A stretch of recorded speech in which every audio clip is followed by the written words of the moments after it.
만나면 좋은 친구 MBC. 시청자 여러분 안녕하십니까? 한 주간의 뉴스를 더 깊이 있게 분석하는 전주 MBC 더 체크 이몽진입니다. 먼저 이슈 체크에서는 전라북도 자원봉사센터 불법 선거 동원 의혹과 관련해 30명이 검찰에 송치됐다는 내용과 함께 단체장들의 선거법 위반 수사 결과 살펴보고요. 재생에너지 사업의 재검토, 이어 전주시의회 솜방망이 징계를 짚어봅니다.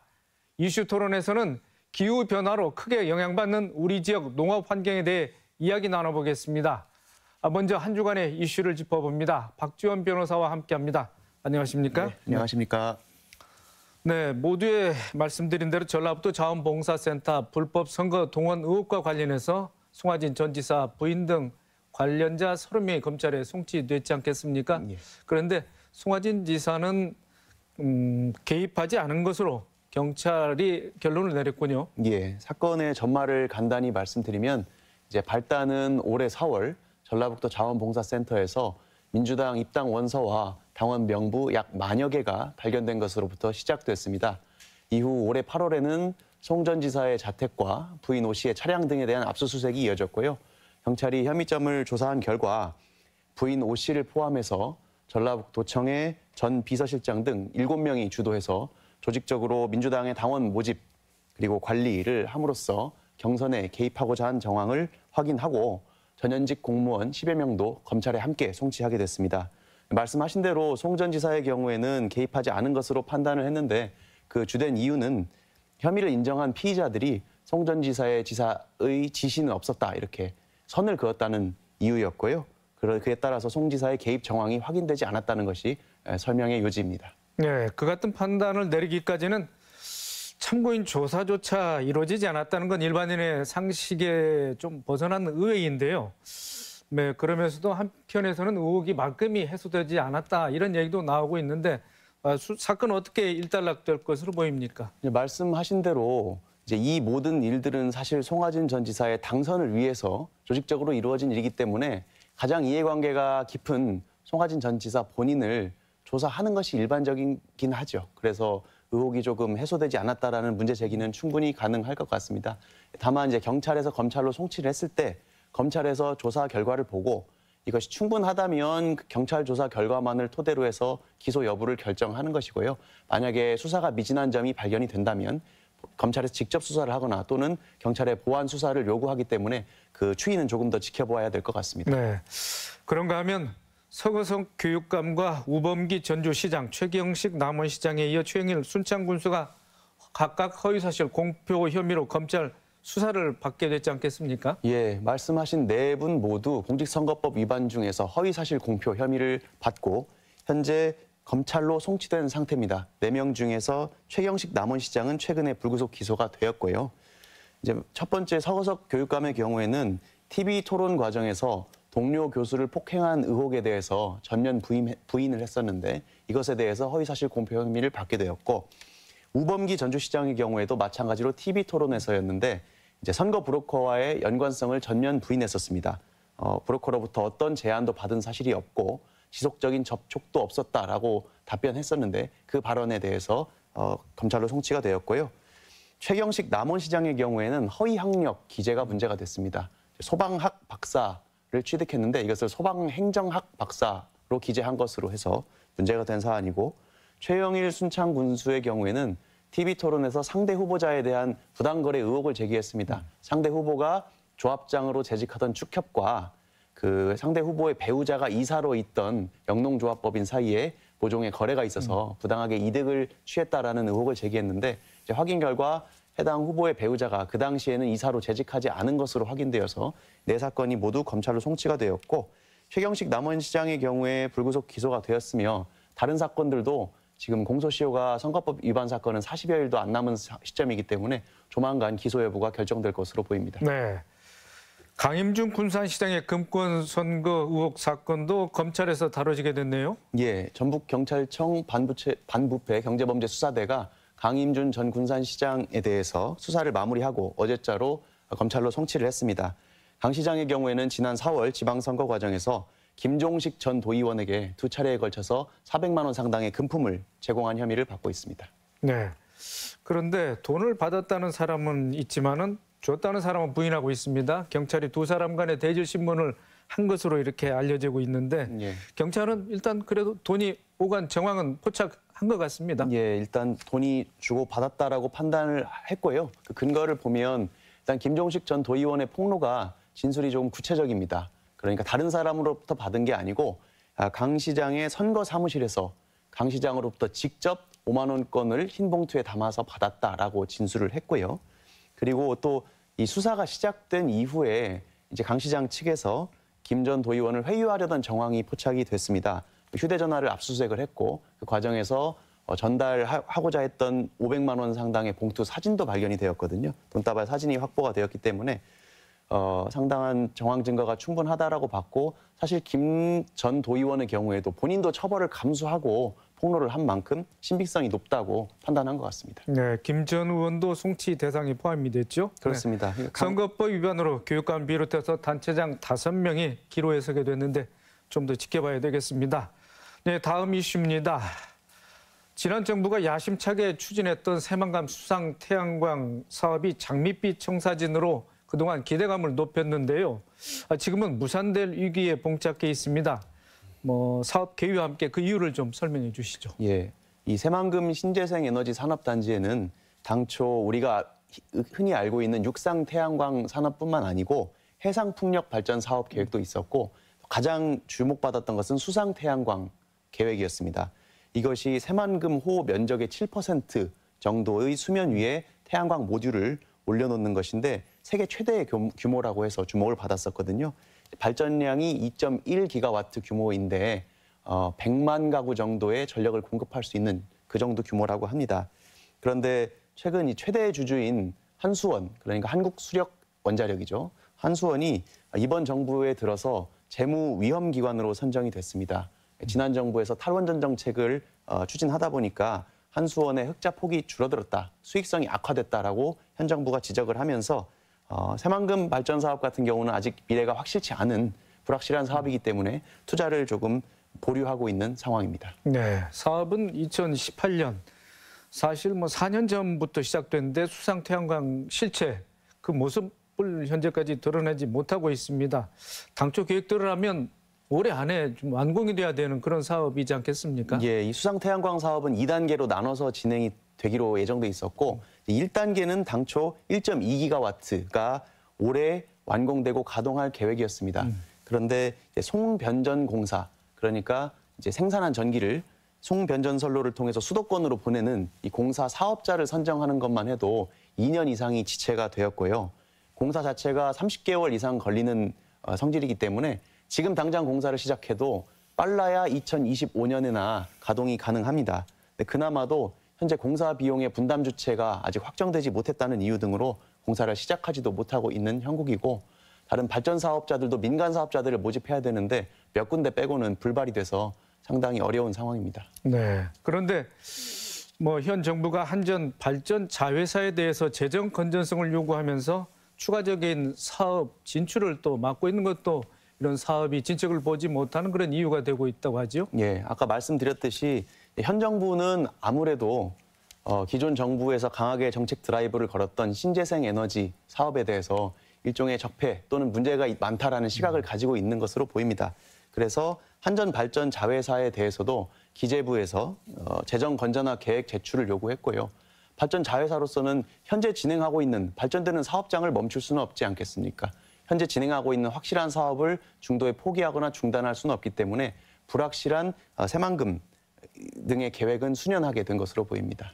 네, 수상 태양광뿐 아니라 서남의 해상풍력 사업에 대해서도 국정감사장에서 전면 재검토 이야기까지 나오지 않았겠습니까? 예. 재생에너지 사업을 둘러싼 이런 불확실성이 높아지고 있는 그런 형국 아니겠습니까? 이번 국정감사에서는 최근 산업부의 조사 결과가 문제 제기가 되었는데요. 전북대학교 산학협력단의 한 교수가 이 해상풍력발전 관련 사업회사 지분을 매각하는 과정에서 1,000만 원의 자본금을 가지고 7,000배 이상의 수익을 얻었다는 등 이런 정도의 문제가 제기가 되었고요. 당초 한수원이 투자할 계획인 해상풍력 관련 회사가 있었는데 이 회사도 해당 교수의 가족들이 지분을 나누어서 실소유했다는 의혹이 불거지면서 한수원에서 자체적으로 투자 계획을 철회할 것을 검토 중이라고 합니다. 네. 그야말로 좀 총체적 난국이라는 표현도 과언이 아닐 듯 싶은데 이 같은 정치적 공세로 해서 애꿎은 새만금 투자 기업들에게 불똥이 튀고 있는 그런 상황 아니겠습니까? 네. 사업이 정상화의 수순을 밟기 위한 과제가 있을 것 같은데 앞으로 전망 어떻게 예측하고 계십니까? 사실 신재생 에너지 분야는 달라진 정책 기조를 실감할 수 있는 분야인데요. 어느 정도 저변이나 인프라가 확충이 되기 전까지는 정부의 지원과 투자가 절실한 사업 분야거든요. 아시다시피 이전 정부에서는 탈원전 정책, 온실가스 감축이라든지 탄소 중립 정책 이런 것을 강하게 드라이브를 걸었기 때문에 관련 사업도 성장할 수가 있었는데 이번 정부에 들어서는 사실 지난 정부에서도 그 반대 여론도 심했고요. 그 반대 여론을 등에 업고 이번 정부가 어느 정도 탄생한 측면도 있기 때문에 현 정부에서는 신재생 에너지 분야에 대한 예산을 감축하고 있는 모습이 보입니다. 그리고 국무조정실에서도 태양광 사업 관련해서 비리를 전수조사하겠다 이렇게 나서고 있고 감사원에서도 신재생 에너지 전반에 대한 감사를 실시하겠다고 하는 등 제가 보기에는 신재생 에너지 사업 분야를 일종의 전 정권의 적폐로 보는 시각이라든지 정부 기조가 바뀌지 않는 이상은 큰 변화를 기대하기는 어려워 보입니다. 네. 네, 마지막 이슈입니다. 전주시 의원 비리에 대한 솜방망이 징계 짚어보겠습니다. 지난 8월이었죠. 전주에서 음주운전으로 적발된 송영진 전주시 의원이 있었습니다. 그런데 징계위원회에서 징계 종류가 경고로 가장 낮은 수위로 나왔습니다. 예. 좀 납득하기가 어려운 상황 아니겠습니까? 네, 저희 지방자치법에서는 지방의원에 대한 징계의 수준을 4가지로 정하고 있습니다. 가장 강한 것이 제명이고요. 두 번째로 강한 것이 이제 30일 이내의 출석 정지, 그다음이 공개 회의에서의 사과, 그다음이 공개 회의에서의 경고입니다. 그래서 비록 송영진 의원은 본인이 직접 사과를 하기도 했지만 어쨌든 지방의회에서의 징계 수위는 가장 낮은 경고로 의결이 됐습니다. 네. 금품 수수나 인사청탁, 이권 개입 같은 시의원들의 비위 문제가 뭐 한두 번이 아닌데 이전에도 뭐 그런데 거기에 대한 처벌은 솜방망이의 징계에 그쳤다. 뭐 이런 지적을 사실 여러 번 받아왔지 않겠습니까? 예, 전주시의회뿐만 아니고 전국 각 지자체 어느 곳이나 기초의원들에 대한 징계가 솜방망이 처벌이다 또는 고무줄 징계 기준이다 이런 비판들은 계속 있어 왔습니다. 뭐 아까 말씀드렸던 징계 4가지 수위 중에 경고나 사과 같은 경우는 사실 누가 보더라도 약한 징계에 해당하는데 가장 강하고 실질적인 효과가 있는 제명은 지방 의원들의 3분의 2 이상의 동의가 필요합니다. 그러니까는 뭐 영남이나 호남처럼 특정 정당이 대다수의 의석을 점유하고 있는 현 곳에서는 사실 제명 의결이 되기가 쉽지가 않고요. 그럼 그 중간 정도에서 보통 출석 정지로 타협을 많이 하거든요. 근데 출석 정지가 30일 이내로 하게 되는데 이 하는 시점에 따라서 의결하고 나서 30일 사이에 아무런 회기가 없는 경우도 많이 있어요. 그럼 의사 일정이 없는데 출석 정지만 시킨다고 해서 어떤 징계의 실효적인 효과는 없지 않겠습니까? 그래서 솜방망이 징계다라는 비판을 많이 받을 수밖에 없는 것이죠. 네, 금품 수수해도 30일 출석 정지에 그치고 있다. 그런데 이런 징계에 관한 자체 그 내규는 뭐 물론 지금 정해져 있겠죠? 예, 사실은 전주시 의원들이 직접 만든 조례에 있습니다. 그 전주시의회 의원 윤리강령 및 행동강령에 관한 조례를 보면 행위별로 가능한 징계 수준들이 쭉 정리된 별표가 있는데요. 사실 우리 일반인들의 상식이나 눈높이와는 조금 멀다는 느낌이 드는 것이 제명이 가능한 것이 2가지 정도밖에 없어요. 비위 행위로 벌금 이하의 형사 판결이 확정이 된다든지 아니면 탈세나 면탈.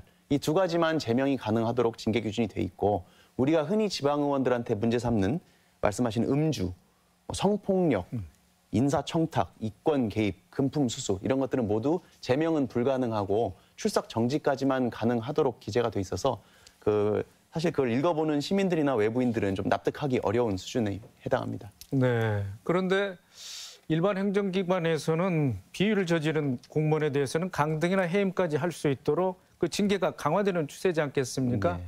여기 대해서 시의회 안팎에서는 원성이 뭐 자자한데 시의원들 나몰라를 하고 있습니다. 왜 이런 일이 반복되는 것일까요? 또 어떻게 개선책을 찾아야 될 것으로 이야기가 나오고 있습니까? 그러니까 지방 의원들에 대한 징계에 대한 비판의 핵심은 셀프 징계라는 거죠. 그러니까 자기들이 징계 요구를 하고 자기들이 만든 기준에 따라서 비공개 회의를 통해 자기들이 징계를 한다는 겁니다.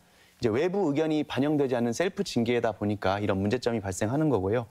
아까 말씀드렸지만 징계 의결을 위한 윤리특위를 구성하려면 일단 5분의 1 이상의 지방 의원들의 징계 요구가 있어야 됩니다. 또 동료 의원을 함부로 징계 요구하기에는 어떤 모종의 갈등이 있거나 아니면 외부의 여론이라든지 이런 압박을 강하게 받지 않는 이상은 징계 요구하기도 힘들고요. 징계 관련 회의도 공개되지 않다 보니까 시민들은 알 수가 없고 징계 기준을 정한 조례도 아까 말씀드렸듯이 시의원들 본인들이 만들기 때문에 이런 문제들이 발생하는 것 같고 기본적으로는 외부에서 의견을 강하게 반영시킬 수 있도록 또 조례도 개정하고 회의도 어느 정도는 공개하고 이런 개선점들이 필요하다고 봅니다. 네, 박 변호사님 오늘 자세한 말씀 고맙습니다. 감사합니다. 네.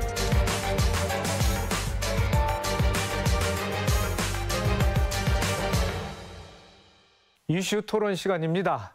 기후 변화가 가속화하면서 농업 환경도 크게 달라지고 있습니다. 익산과 김제에서는 제주에서나 보던 한라봉이 재배되고요. 완주와 장수에서는 커피나무가 자라고 있습니다. 지역 특산품의 경계가 모호해질 만큼 재배 적지들도 달라지고 있는데요. 앞으로 지속 가능한 농업은 어떻게 구현할 수 있을지 토론해 보겠습니다. 토론에 참여할 세 분 모셨습니다.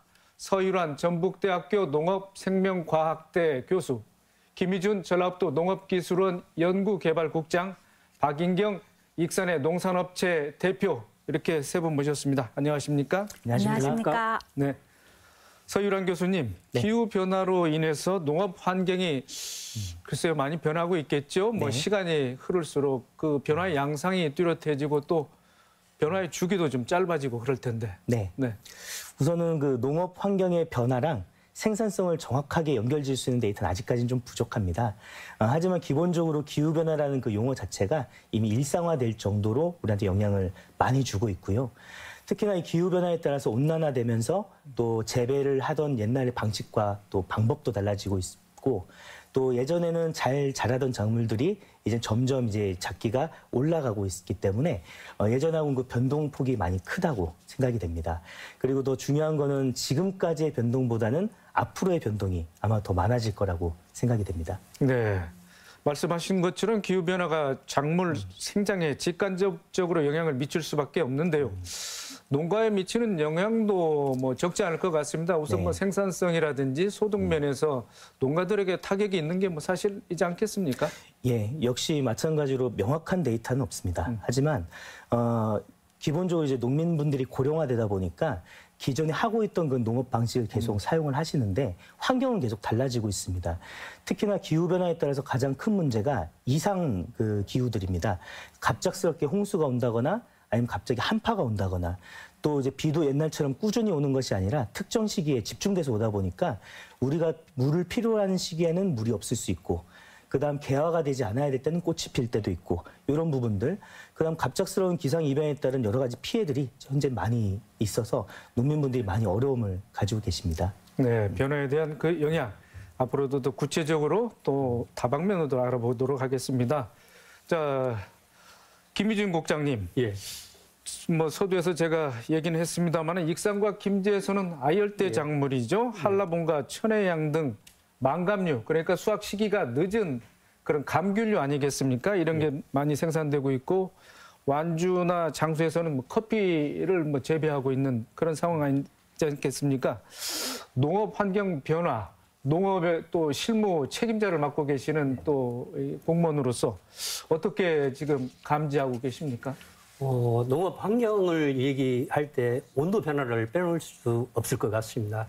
예를 들어서 2010년도에 전라북도 경우 연 평균 기온이 13도씨 전후였는데 저희가 전망하기에는 2030년대가 되면 한 14도, 15도씨까지 1, 2도 정도 올라가는 것으로 이렇게 저희는 보고 있습니다. 이 14도, 15도가 된다는 것은 현재 전라북도가 제주도 기온과 그 비슷한 수준으로 갈 것이다 하는 것이 저희가 전망하고 있는 거고요.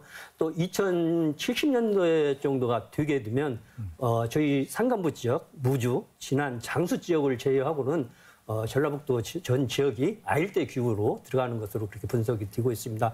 여기에 더불어서 전라북도 내에서도 작물의 변화가 이제 일어나고 있는데요. 아까 사회자님께서 말씀하셨던 아일대 작물의 재배 면적이 현재 전라북도에서도 급증하고 있다는 사실입니다. 그중 하나가 저희가 해마다 조사를 하고 있는데 2015년도의 경우 아일대 재배 면적이 8작목에 35헥타에 불과했지만 올해 저희가 다시 한번 조사를 해보니까 22작목에 108헥타 정도, 약 3배 정도가 증가한 것으로 이렇게 분석이 되고 있습니다. 이러한 원인은 여러 가지가 있겠지만 전라북도도 서서히 이제 아일대 기후에 접어들고 있다는 거 한 가지, 또 이렇게 아일대 작목이 증가하고 있다는 것은 물론 사회적인 측면도 있을 거로 생각이 됩니다. 그 이유는 하나는 다문화 가정의 증가, 다문화 가정에서의 아일대 작목의 소비가 있기 때문에 여기에 더불어서 아일대 재배 면적도 증가하는 것으로 이렇게 분석을 하고 있습니다. 네.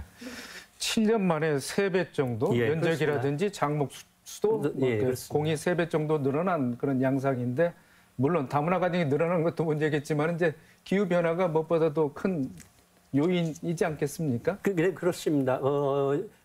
옆에 계시는 그 대표님께서도 망감류를 재배하시고 있는데, 과거에 보시게 되면 제주도에서만 망감류는 재배하는 작물이다 알고 있지만, 제가 알기로는 한 12, 13년 전부터 전라북도 지역에 이미 들어와서 재배를 하고 있다는 점입니다. 이것은 기후변화와 무관하지 않다, 이렇게 생각이 들어야 합니다. 네. 자, 옆에 계신 우리 박인경 대표님, 네. 망감류 주로 어떤 종류를 지금 재배하고 계십니까? 네, 저는 망감류 중에 천혜향, 한라봉, 황금향, 레드향, 진지희라고 있거든요. 그게 망감류 통틀어서 들어가는 건데 그 5품종을 재배하고 있습니다. 5작목을 네. 고루 지금 재배하고 계신다 이렇게 네, 말씀하셨는데, 네.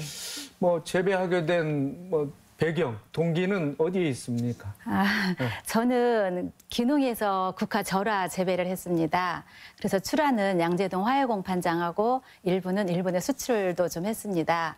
그래서 귀농 초기에는 인건비나 원자재비, 난방비 이런 생산 원가가 낮고 또 판매가가 높아서 좀 만족스러운 수익을 보장을 받을 수 있어서 좋았습니다. 근데 어느 순간부터 생산 원가는 올라가고 판매가는 상대적으로 하락되는 게 지속되면서 결정적인 것은 중국에서 수입이 들어왔고요. 또 일본 쓰나미가 있음으로 인해서 일본 수출길이 문제가 생겼어요. 그리고 또 그 즈음에 김영란법이 생겼어요.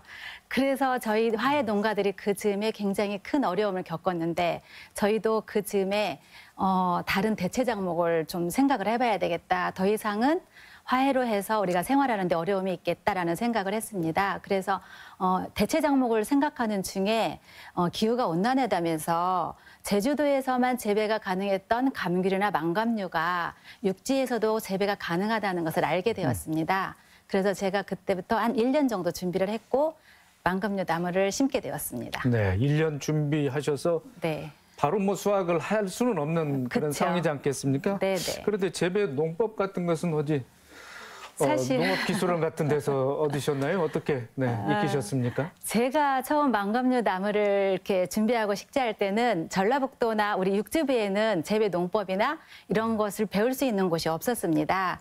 그래서 저희는 망감류 재배에 관심 있는 농가들과 또 타 지역의 망감류 재배 농가들과 몇 분이서 전라북도 망감류 연구회를 구성을 했습니다.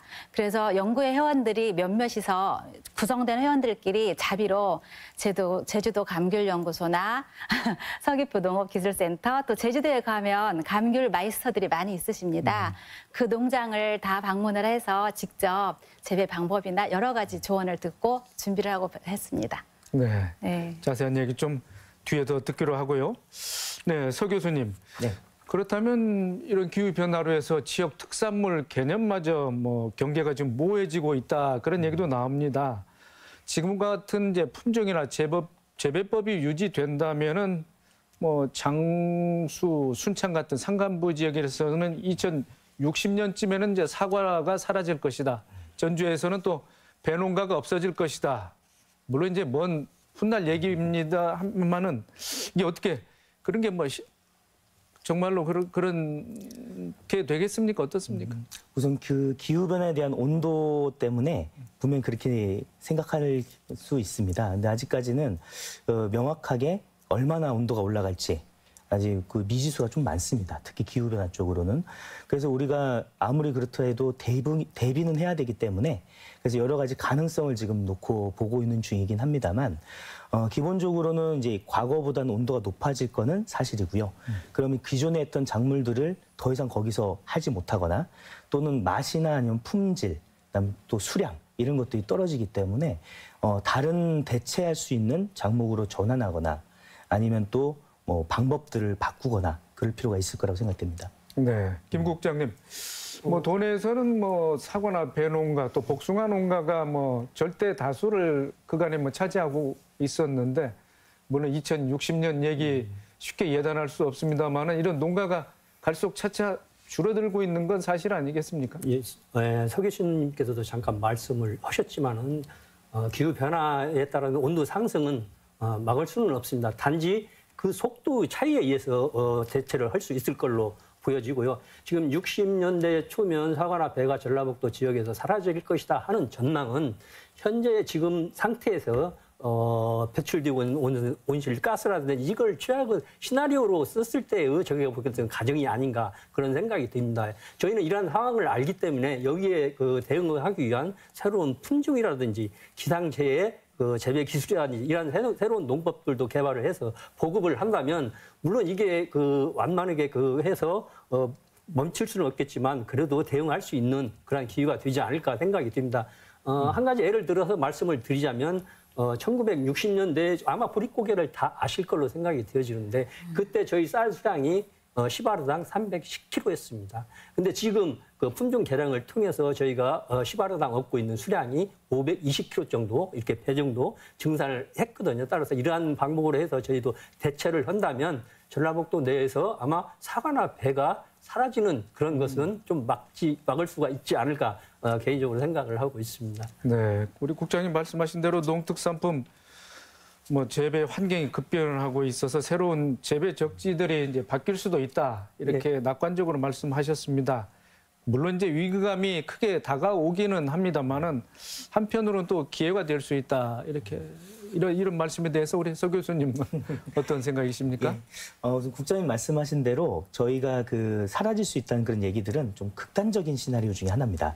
가능성이 없는 건 아니지만 그래서 우리가 대비는 해야 되지만 그렇다고 너무 거기에 대해서 우리가 불안감을 느낄 필요는 없습니다.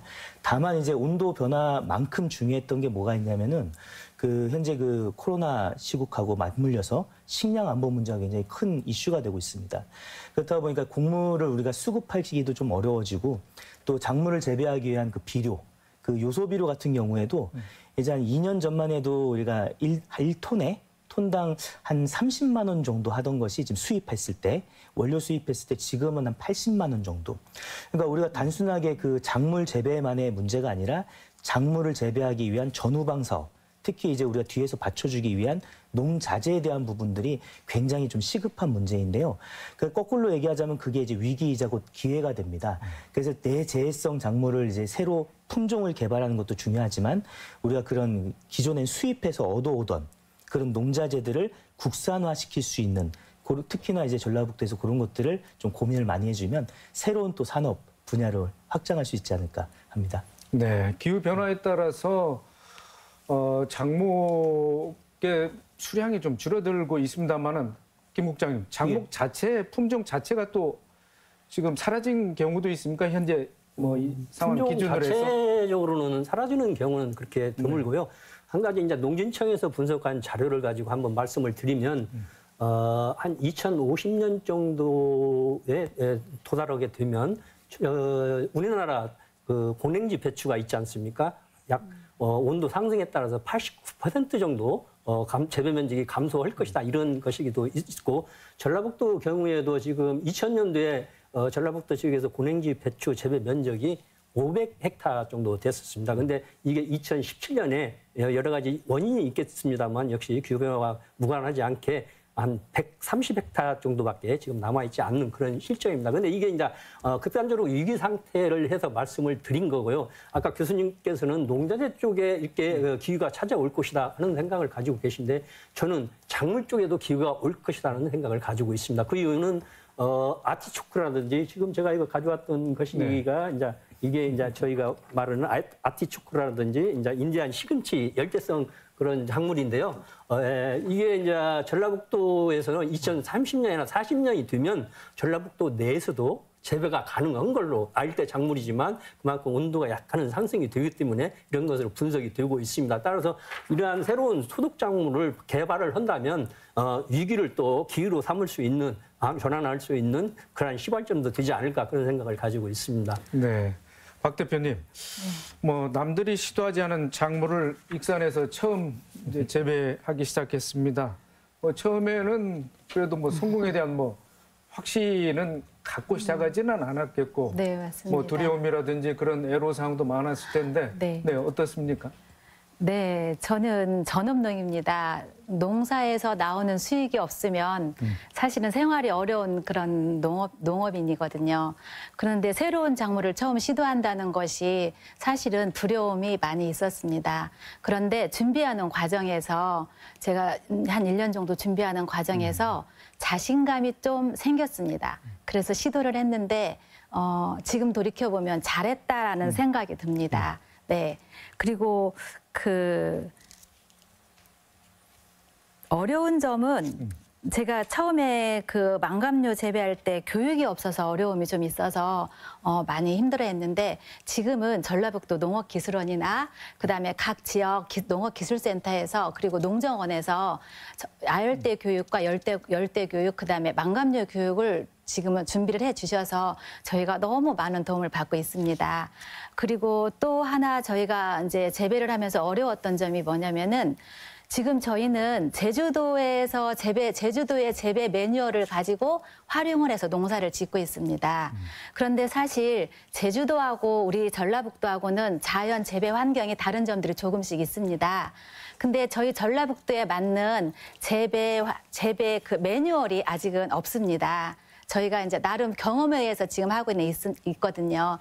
근데 저희 농가에서는 앞으로 그 전라북도에 맞는 데이터가 축적이 돼서 전라북도에 맞는 재배 매뉴얼이 마련되면 저희 농가들이 좀 어려움을 좀 해소하고 도움을 많이 받을 것 같습니다. 그 지점에 대해서는 또 우리 전적으로 저희도 동감을 하고요. 아까 초창기에 망감류를 도입했을 때 제주도에서 재배하는 거고 전라북도에서 재배하는 거 토질이나 기후가 다르기 때문에 아마 많은 고생을 하셨을 걸로 생각이 됩니다. 그래서 그런 점도 저희도 충분히 인식을 하고 있고요. 저희는 이제 온난화 센터 연구소가 제주도에 있거든요. 그래서 공동으로 전라북도 지역에 알맞는 품종이라든지 재배 기술을 개발을 지금 노력을 하고 있다는 말씀을 드리고요. 이게 이제 개발이 되면 재배 매뉴얼을 만들어서 현장에서 활용할 수 있도록 보급을 하도록 하겠습니다. 네, 관련 농가에 대해서는 어떤 교육 프로그램을 갖고 있는지 좀 소개를 해주시죠. 저희는 엄밀히 따지면 저희는 이제 교육기관은 아니지만 시군센터에서 영농교육이라고 농한기 때 겨울철에 실시하는 교육들이 많이 있습니다. 그래서 각 지역의 특색에 맞는 지역 특화 작목을 중심으로 해서 그 교육을 실시하고 있기 때문에 이런 데 참여를 하시게 되면 많은 정보를 얻을 수 있을 것으로 생각이 되어집니다. 네, 박 대표님, 네. 한라봉 천혜향 그래도 시중에서 구매하려면 다른 과일에 비해서는 그래도 좀 비싼 것 같습니다만은 네. 이게 제주도 이제 특산품이라고 하지 않겠습니까? 네, 맞습니다. 판로에 좀 어떻게 영향을 애로점은 없습니까? 애로점이 많습니다, 사실은. 저는 처음에 망감류 나무를 심어놓고 제주도 같은 경우는 개통출하나 다양하게 단체로 할 수 있는 판로가 다양하게 많이 있는데 저 같은 경우는 익산에서 처음 생산을 하게 됐잖아요. 그래서 오롯이 제가 다 판매를 해야 되는데 이걸 어떻게 해야 될지 고민이 많았습니다. 그래서 그때 기술센터에 갔더니 전자상거래라고 전자상거래 교육이 있습니다. 네, 거기 야간 교육을 받으면서 SNS를 배우고 SNS를 활용해서 홍보도 하고 직거래 판매까지 저는 이어갔거든요. 근데 다행히 지금까지는 출하량이 그닥 많지는 않았고 또 소비자들의 호응도가 좋아서 지금까지는 판매 어려움은 없었습니다. 그런데 지금 전라북도에 망감류 관심농가, 재배농가 하면은 거의 60에서 70농가 정도 되거든요. 근데 그 농가들이 전부 출하를 할 경우에 생산량이 굉장히 많아집니다. 그럴 경우에 지금 제가 소비자들한테 판매를 해봤을 때 전라북도에서 감귤 망감류가 나온다라는 것을 알고 계시는 소비자분들이 많지를 않습니다. 다 제주도에서 나오는 걸 알고 계시거든요. 그만큼 전라북도에서 이게 생산된다는 것을 아시는 분이 없기 때문에 홍보를 좀 저는 많이 해야 된다라고 생각을 하고 그 홍보에 있어서 굉장히 어려움이 많이 있습니다. 그래서 저는 전라북도에서 좀 저희 망감류 농가들을 위해서 네, 홍보 좀 많이 해주시면 좋겠습니다. 네, 알겠습니다. 자, 김희준 국장님, 예, 예. 전북은 뭐 그동안 대표적인 농도로 이렇게 주목받아 왔지 않겠습니까? 벼농사 위주였죠. 예, 콩작물도 많이 뭐 생산이 되고 있었는데, 자 기후 변화라서 이제 일단 뭐 생산 소득도 좀 떨어지고 있는 그런 추세 아니겠습니까? 전혀 떨어지지 않는다고 말씀은 못 드릴 것 같습니다. 역시 기후변화에 의해서 떨어지고 있는 건 사실이고요.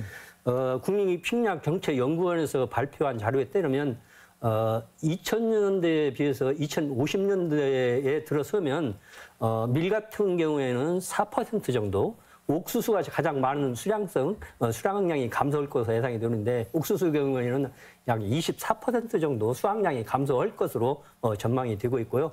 벼 같은 경우에는 한 11% 정도 수확량이 감소할 것으로 그렇게 전망을 하고 있습니다. 또 하나는 저희가 자체적으로 분석한 결과를 보게 되면 전라북도 지역에서 2도시 정도만 상승을 하더라도 벼의 수확량은 5.9%, 약 6% 수확량 감소가 될 것으로 전망이 되고요.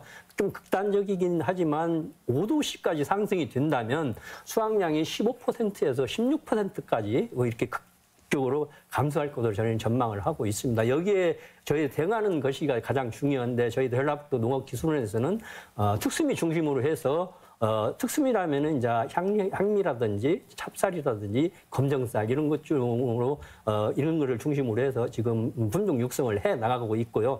또 일반미의 경우에는 가까이 있는 농촌진흥청과 협력을 해서 전라북도에 적합한 지역별로 적합한 품종을 개발하고 육종해서 현장에 지금 보급을 하고 있기 때문에 이러한 문제점 등은 어느 정도 해소가 될 것으로 저는 개인적으로 생각을 하고 있습니다. 네, 기후변화에 대해서 맞춤형 작목 육성에 심혈을 기울이고 있다 이렇게 말씀하셨는데, 자 우리 교수님, 네. 기후변화에 따른 맞춤형 농업정책 뭐 어떤 것들에 우리가 주안점을 두어서 추진을 해야 될 건지 한번 말씀해 어려운 주시죠. 질문을 해주셨습니다. 그래서 맞춤형 정책이라고 해서 만들긴 참 어렵습니다. 예. 기본적으로 기후변화라는 것이 어떤 저희 자연적인 부분이기 때문에 저희가 이걸 완전히 극복할 수 있는 방안은 사실상은 없죠. 그래서 우리 국가에서도 국가탄소저감위원회에서 저희가 2030년까지는 한 30% 정도를 줄이기로 했는데 탄소 저감을 하기로 했는데 그거 관련된 이제 정책들이 농업에서도 같이 좀 이어지고 있고요. 또 다른 한쪽 측면에서는 어차피 오게 되는 기후 변화에 따른 것들을 대응하기 위한 방안. 그래서 우리가 온도가 상승되는 걸 막을 수 없다면 거기 적응할 수 있는 것도 병행되어야 됩니다. 둘 중에 하나를 선택할 수는 없는 문제이기 때문에 어떤 가장 좋은 방법이라는 건 없죠. 다만 이제 그 사이에서 저희가 계속 오고 있는 문제들이 예를 들면은 외국에서도 마찬가지지만 곡물 가격이 전 세계적으로 상승하고 있는 문제라든지 또 원자재 값 상승 이런 부분들이 있기 때문에 가급적 지역 안에서 여러 가지 자원들이 순환될 수 있도록 하는 우리 경축순환이라고 보통 표현을 합니다. 그래서 경종 농가와 축산 농가에서 나오는 자원을 양분을 이제 순환시켜주는 체계라든지 즉 그런 것들을 이제 지역에서 순환할 수 있는 체계들을 만들어 줌으로써 대응할 수 있도록 이제 점점 힘을 높여주는 방법이 중요하다고 생각이 들고요. 그래서 결론적으로는 좀 다양한 분야에, 그러니까 한쪽 분야에서는 이런 아이디어가 잘 나오지 않기 때문에 다양한 분야의 사람들이 같이 모여가지고 전라북도의 특성에 맞는, 거기에 맞는 이제 정책들을 한번 모색해 보는 거와 그 다음에 지금 이제 오는 기후 변화를 적응할 수 있도록 농가들을 이제 교육하고 그 다음 대응할 수 있는 방법들을 여러 가지를 알려줄 수 있는 프로그램들이 계속 마련되면은 좋을 것 같습니다. 예. 네. 네, 전라북도에서도 기후 변화 대비 작물 육성 및 지원에 관한 조례를 제정했다고 하는군요. 네. 맞춤형 대응책을 이렇게 법제화까지 했습니다. 어떤 의미가 있다고 보십니까, 김 국장님? 지금 기후변화에 대응 관련해서 조례를 제정한 도는 아마 제가 알기로 충남, 경기, 경남 한 3곳 정도가 이미 제정을 했고요. 저희가 전라북도가 아마 4번째로 제정한 걸로 알고 있습니다. 이거는 앞으로 애견되는 기후변화에 선제적으로 대응하고 체계적인 지원책을 마련한다는 의미에서 굉장히 크나큰 의미가 있다고 생각이 됩니다. 물론 그동안 저희가 기후변화에 대응해서 어떠한 그 대비책을 하지 않았다는 그런 말씀은 아니고요. 저희 농업기술원의 경우에도 2010년부터 단계별로 기후변화에 적응할 수 있는 기술 개발이라든지 지원 사업을 꾸준히 추진해 온 것은 사실입니다. 그러나 저희가 이번에 그 기후변화 관련 조례가 제정이 됨으로써 앞으로 이러한 사업들을 추진하는데 좀 더 탄력을 더 받을 수 있을 것으로 저는 개인적으로 생각을 하고 있습니다. 예, 소 교수님, 지구 온난화에 따른 기후 변화에 대한 고민은 오래전부터 있어왔지 않겠습니까? 그에 따라 농업 정책의 변화도 모색하기에는 늦었습니다만 늦었다고 느낄 때가 또 가장 빠른 시기 아니겠어요? 네. 그런데 이 즈음에 외국의 선진 사례는 선진국의 경우는 어떻게 대응을 하고 있습니까? 저희가 외국 사례도 저희랑 거의 비슷한 그런 문제들을 다 가지고 있고요. 현재 이제 15년에는 이제 유엔에서는 그 SDG라고 해서 지속 가능 개발이라는 걸 지금 그 위원회가 만들어져 있습니다. 거기에서도 이제 농업과 관련된 그 식량 안보랑 식량 자급 부분에서 이제 제로 헝거라고 해서 기근을 줄이자 이런 부분들이 있는데요. 거기에서 이제 만들어진 게 이제 기후 스마트 농업 이런 것들이 위원회들이 있습니다. 거기서도 이제 마찬가지로 고민하고 있는 것들이 생산성을 최대한 이제 확보를 하되 기후 변화에 적응할 수 있도록 어떤 방향이 좋을 거냐 이런 것들이 현재 한참 논의 중에 있고요. 저희도 거기에 맞춰가지고 대응책들을 만들어야 되는 실정입니다. 네. 김 국장님, 신품종 개발이나 영농 보급이 중요하지 않겠습니까? 돈의 곳곳에서 아보카도, 구아바, 또 아스파라거스 좀 생소합니다만은 이런 열대 작물들이 많이 재배되고 있습니다. 기술원에서도 이런 작목들 시험 재배하고 있죠? 예, 그렇습니다. 물론 이제 저희 전라북도에서 아까 말씀드린 대로 약 22개 작목이 지금 알대 작목이 재배를 하고 있고요. 저희 농업기술원에서도 망감류 경우에는 아까 말씀드린 대로 저쪽 제주도 온난화 연구소 공동으로 해서 전라북도에 알맞는 새로운 품종을 선발하고 있고요. 또 하나는 바나나 경우에는 저희 전라북도 지역에서 한 4개 농가가 지금 재배를 하고 있는데 전라북도 이 바나나도 이렇게 보게 되면 식용뿐만 아니라 관상도 할 수 있는 다양한 바나나가 있거든요. 그래서 저희가 한 8가지 품종을 수집을 해가지고 전라북도 지역에 적합한 이러한 품종들을 선발도 하고 있습니다. 그리고 또 이러한 다양한 선발들이 품종들이 선발이 되면 농업 현장에 보급을 하도록 하겠습니다. 네, 소 교수님.